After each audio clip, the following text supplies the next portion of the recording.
এই গাইছ আকৌ এটা নতুন ব্লগ লৈ আপোনালোকৰ মাজলৈ আহিছোঁ। আজি বন্ধ তো মানে একো কাম বন নাই, তো ঘৰত যাওঁ। তো ঘৰত যোৱাৰ আগতে মই অলপ বজাৰ কৰি আহিলোঁ। শিঙি মাছ কিমানকে? শিঙি মাছ পোৱা 200, 600কে নহয় কেজি। 600 নহয় কেজি লয়।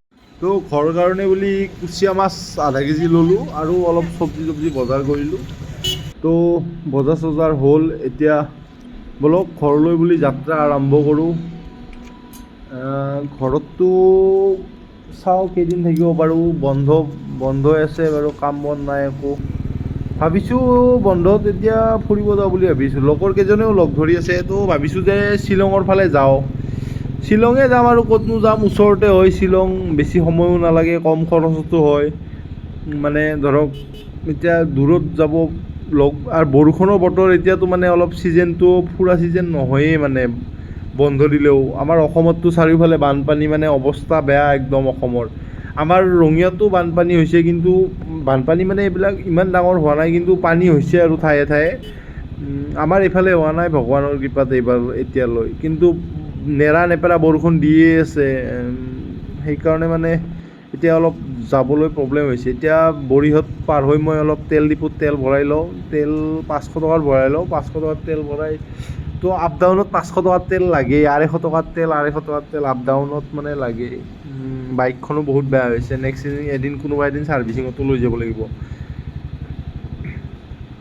আৰু মানে এতিয়া কি হৈছে, বৰষুণ দিনত আৰু ৰ'দ দিলেও কি ৰ'দ, মানে এনেকুৱা গৰম দিয়ে।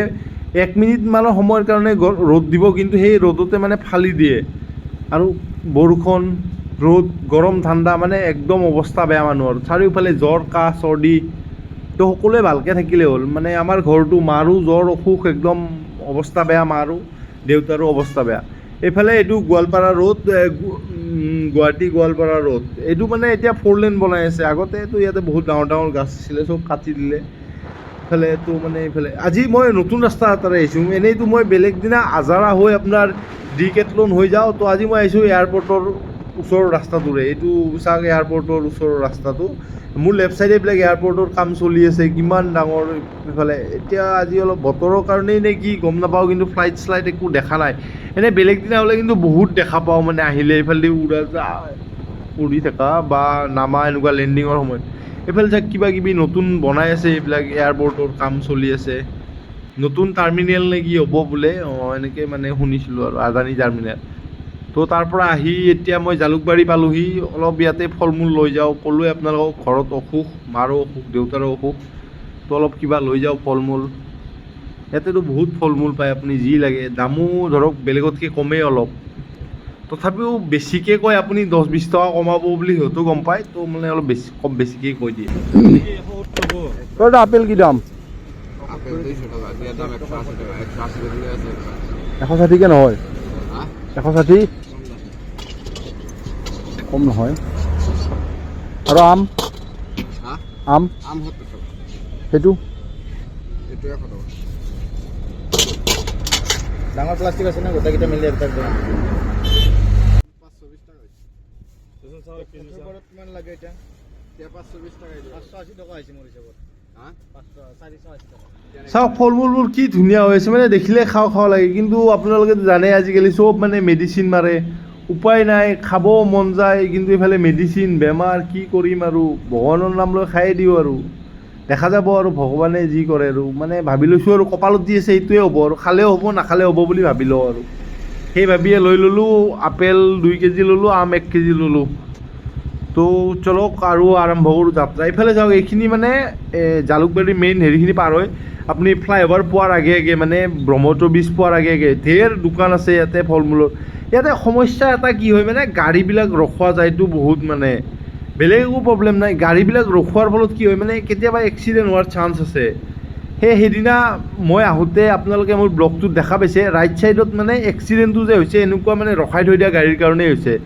গাড়ী এখন ৰখাই থৈ দিছিলে সন্মুখত, তাৰপিছত পিছফালৰ পৰা আহি মানুহজনে মানে গাঁত এটাত পৰি গ'ল, কণ্ট্ৰল কৰিব নোৱাৰিলে, খুন্দা মাৰি দিছে। তো মানে সমস্যা এইটোৱেই, অলপ মানে ডিচিপ্লিনকৈ লওক দোকানকেইখন, বা হেৰি দিলে ভাল হয়। আমাৰো সুবিধা হয় দিয়কচোন, দোকানকেইখন থকাৰ ফলত আমি এতিয়া ফল মূল আনিব পাৰোঁ, বা কোনোবাই যোনে হওক লৈ যাব পাৰে ৰাস্তাতে ৰখি, খালি অলপ মানে ডিচিপ্লিন বা হেৰি কৰি দিলে মানে ভাল হয় আৰু।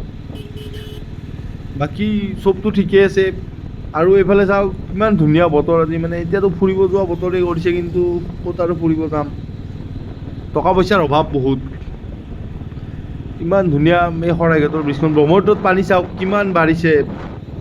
এনেইতো আপুনি খৰালি আহিলে মানে দেখাই নাপায় পানী, আপুনি মাটি ওলাই থাকে হেৰি হৈ থাকে, কিন্তু এতিয়া পূৰা একদম লেভেল সমান হৈ গৈছে ইয়াতেই। আৰু ক'ত ক'ত মাথাউৰি ভাঙিছে মানে নিউজত দেখি আছোঁ, দেখিয়ে মানে বহুত বেয়া লাগি আছে। এতিয়া মই আহি পালোঁ চাংচাৰি, এই এইমছৰ ওচৰত, তাতে এখন কলকাতা বিৰিয়ানী বুলি আছে, তামাম টেষ্টি বিৰিয়ানী বনায় ইয়াতে। মই প্ৰায়ে আহিলে মানে খাওঁৱেই ইয়াতে, আৰু বেছি দামো নহয়। আপোনাৰ ফুল প্লেট 110 টকা, 2 পিচ মাংস 1 পিচ আলু, আৰু আপোনাৰ হাফ প্লেট 70 ৰুপিজ, 70 টকা 1 পিচ মাংস। আৰু কলকাতা বিৰিয়ানীত মানে কি হয়, আপোনাক আলু 1 পিচ দিয়ে। মানে ধৰক কলকাতা বিৰিয়ানীত আপুনি আলু পাব, কিন্তু হায়দৰাবাদী বিৰিয়ানীত আপোনাৰ আলু নাথাকে, সেইটোৱে ডিফাৰেঞ্চ আৰু। আৰু 110 টকাত ফুল প্লেট ধুনীয়া, মানে চাফিচিয়েণ্ট, পেট ভৰি যায়। তো খাই লৈ আহিলোঁ মই। এতিয়া আপুনি কি ক'ম আৰু, মানে এই ৰাস্তাটোৰে মই ইমান আপ ডাউন কৰি থাকিবলগীয়া হৈছে। তো মানে গাড়ীৰ অৱস্থা নোহোৱা হৈ গৈছে। ৰাস্তাটো যে কেতিয়া ফ্লাইঅভাৰখন কমপ্লিট হ'ব, কেতিয়া মানে এই ৰাস্তাটো মানে শান্তি পাম, মুক্তি পাম। নহয় মানে ধৰক আপোনালোকে ৰাস্তাটো বনাই আছে, ঠিক আছে, ফ্লাইঅভাৰ বনাই আছে, কিন্তু ৰাস্তাটো অলপ মেৰামতি কৰক। সমস্যা হয় ন, আৰু বৰষুণ দিলে ইমান শ্লিপ হোৱাৰ চান্স থাকে। তো মোৰ লগৰ ল'ৰা এজন পৰিছে এদিন, সেনেকৈ মানে কি ক'ব আৰু, অলপ মেৰামতি কৰি দিলে ভাল হয় আৰু। এনেকৈ আহিলোঁ, আহি পিনে এতিয়া পালোঁ মই আপোনাৰ ৰঙিয়া মুৰাৰা পালোঁ। আৰু মানে ৰঙিয়া মুৰাৰা আজি বজাৰ আছিলে চাগে, মানুহ বহুত ভিৰ। তো চাওক, আৰু ৰঙিয়াত বাপৰে বাপ ই ৰিক্সা, মানে চাৰিওফালে ই ৰিক্সা, কি ক'ব আপুনি। মানুহ যিমান নাই ৰঙিয়াত, তাতকৈ বেছি ই ৰিক্সা। আপুনি এখন ই ৰিক্সা ঘাট দিলে 4-5খন ৰখি যায়। আৰু সিহঁতে মানে য'ত ত'ত যেনেকৈ তেনেকৈ ৰখাই দিয়ে, কিমান কি এক্সিডেণ্ট হয়, বেয়াও লাগে। কি ক'ম এতিয়া, ধৰক তেওঁলোকে সেইটো কৰি ইনকাম কৰি খাই আছে, কিন্তু মানে অলপ নিয়মত চলিলে ভাল হয়। মানে কি, মোক অলপ আগত মোক মানে আহি থাকোঁতে কি হ'ল, খুন্দা মাৰি থৈ গ'ল ই ৰিক্সাখনে। মানে কি ক'ম আৰু, তাক ৰখিব দিলোঁ, সি নৰখিলে। মানে আৰু অলপ ডিচিপ্লিনত চলিলে ভাল হয় বস্তুবিলাক। যা হওক দিয়ক বাৰু, সকলোৰে মংগল আশাৰে, বানপানীৰ পৰাই সকলোকে পৰিত্ৰাণ দিয়াৰ আশাৰে ভগৱানক এইটো ব্লগৰ ইয়াতে সামৰণি মাৰিলোঁ। নেক্সট ব্লগত পুনৰ লগ পোৱাৰ আশাৰে, বাই বাই।